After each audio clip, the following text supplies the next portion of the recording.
بسم اللہ الرحمن الرحیم۔ السلام علیکم ورحمۃ اللہ وبرکاتہ۔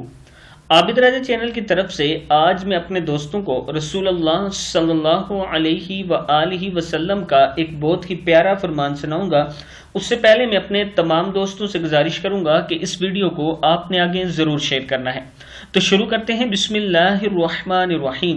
نبی اکرم صلی اللہ علیہ وآلہ وسلم نے فرمایا، مجھے 5 ایسی چیزیں عطا کی گئی جو مجھ سے پہلے کسی نبی کو نہیں دی گئی۔ نمبر 1، ایک مہینے کی مسافت پر دشمن پر میرا رعب ڈال دیا گیا۔ نمبر 2، ساری زمین کو میرے لیے جائے نماز اور پاک کرنے والی بنا دیا گیا، لہٰذا میرا امتی کو جہاں نماز کا وقت آ جائے وہ وہیں نماز پڑھ لے۔ یعنی ساری زمین کو میرے لیے جائے نماز اور پاک کرنے والی بنا دیا گیا، لہٰذا میرے امتی کو جہاں نماز کا وقت آ جائے وہ وہیں نماز پڑھ لے۔ نمبر 3، میرے لیے مال غنیمت حلال کر دیا گیا جبکہ اس سے پہلے یہ کسی کے لیے حلال نہ تھا۔ نمبر 4، مجھے حشر میں حساب کتاب شروع کرنے کی درخواست کرنے کی اجازت عطا کی گئی۔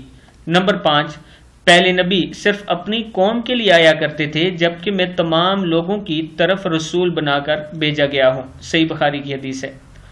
اس حدیث کو پڑھنے کے بعد ایک مرتبہ درود شریف پڑھیں اور اللہ تعالیٰ سے دعا کریں کہ اللہ تعالیٰ ہمیں اپنے نبی اکرم صلی اللہ علیہ وآلہ وسلم کے طریقے پر چلنے کی توفیق عطا فرمائے۔ اور اس کے ساتھ مولانا خادم حسین رضوی صاحب کے لیے آپ نے دعا کرنی ہے کہ اللہ تعالیٰ انہیں جنت الفردوس میں اعلیٰ مقام عطا فرمائے۔ السلام علیکم ورحمۃ اللہ وبرکاتہ۔